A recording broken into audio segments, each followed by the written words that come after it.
ఇక ఇప్పుడు మరొక సూపర్ ఎక్స్క్లూజివ్ న్యూస్ చూద్దాం. ఆంధ్రప్రదేశ్ శాసనసభ వర్షాకాల సమావేశాలు తొలి రోజే తీవ్రమైన వాడివేడి చర్చలకు వేదికయ్యాయి.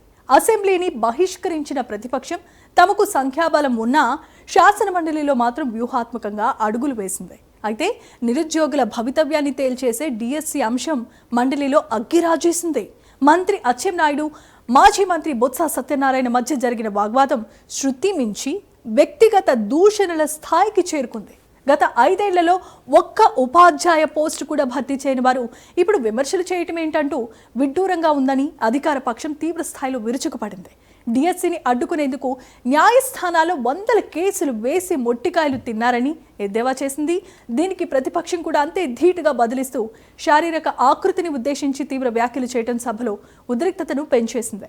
విధానపరమైన లోపాలు ఎత్తి చూపించాల్సిన పెద్దల సభలో ఇలా వ్యక్తిగత దూషణలకు దిగడం రాజకీయ వర్గాల్లో తీవ్ర చర్చనీయాంశంగా మారింది. ప్రజా సమస్యలపై జరగాల్సిన పోరాటం కాస్త మాటల యుద్ధంగా మారడం సభా సాంప్రదాయాలకు ఎంతవరకు ప్రతిబింబం అన్నది ఇప్పుడు ప్రధానంగా వినిపిస్తున్న ప్రశ్న.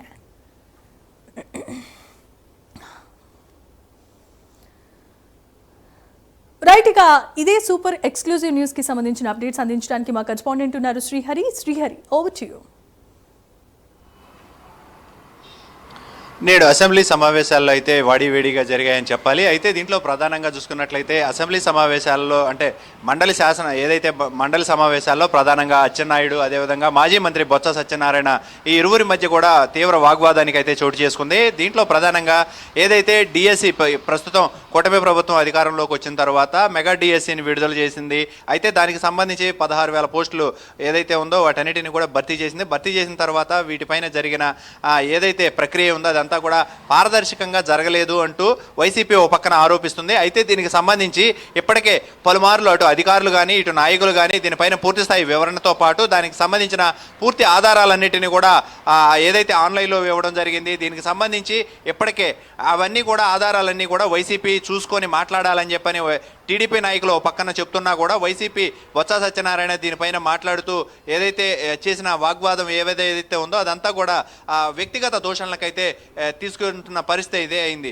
అయితే దీంట్లో ప్రధానంగా వ్యక్తిగతంగా ఒకరినొకరు అంటే బాడీ షేపింగ్ విషయంలో కూడా ఒకరినొకరు తీవ్రంగా వాగ్వాదం అంటే విమర్శించుకోవడం ఏదైతే ఉందో ప్రస్తుతం ఇప్పుడు రాజకీయ వర్గాల్లో దీనిపైన తీవ్ర చర్చనీయాంశంగా మారింది. దాంతోపాటు ప్రజలు ఎన్నుకొని పంపించిన అటు మండలి కానీ పెద్దల సభ ఏదైతే ఉందో మండలిలో దీనిపైన సమస్యలపైన చర్చించాల్సిన నేతలే వ్యక్తిగత దూషణలకు దిగటం ఇవన్నీ ఏవైతే ఉన్నాయో ప్రజలంతా కూడా దీనిపైన తీవ్ర విమర్శలకి దారితీస్తున్న అంశాలుగా మారుతున్న పరిస్థితి అయితే ఉంది. అయితే ఏదేమైనప్పటికీ అటు డిఎస్సిలో జరిగిన అవకతవకలపైన చర్చించాలి అని అంటే ఖచ్చితంగా తమ అధినేత వైసీపీ అధినేత జగన్ అసెంబ్లీ సమావేశాలకు వచ్చి దానిపైన ఏదైతే ఎక్కడ జరిగిందనే దానిపైన చర్చిస్తే ఖచ్చితంగా దానికి సమాధానం ఇవ్వడమే కాదు దానికి సంబంధించిన ఆధారాలన్నింటినీ కూడా సభలో ప్రవేశపెడతామని చెప్పని ఓ పక్క అచ్చెన్నాయుడు చెప్తున్నప్పటికీ కూడా దానిపైన తీవ్రంగా విమర్శించడం బొత్స సత్యనారాయణ చేసిన వ్యాఖ్యలు ఏవైతే ఉన్నాయో అంటే అచ్చెన్నాయుడిని వ్యక్తిగతంగా అంటే తన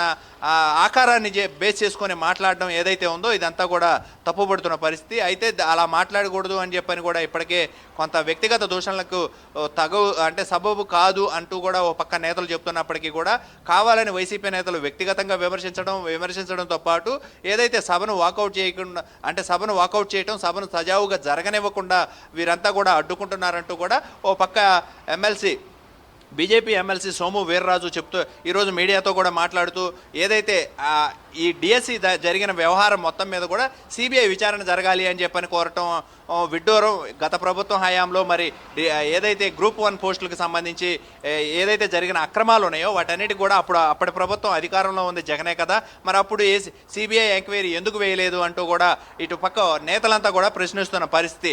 అయితే ఏదేమైనప్పటికీ ఇట పెద్దల సభలో ఇలా చర్చించుకోవడం ఇలా వ్యక్తిగతంగా దూషించుకోవడం ఏదైతే ఉందో ఇదంతా కూడా తీవ్ర విమర్శలు చర్చనీయాంశంగా మారి ప్రజల సమస్యలను ఎత్తి చూపాల్సిన ప్రదేశంలో ఎలా పడితే అలా వ్యక్తిగత దూషణలకు దిగటం సబబు కాదని చెప్పని కూడా ఓ పక్క నేతలైతే చర్చించుకుంటున్న పరిస్థితి అయితే కనబడుతుంది. Jemimah, thanks for the update Srihari.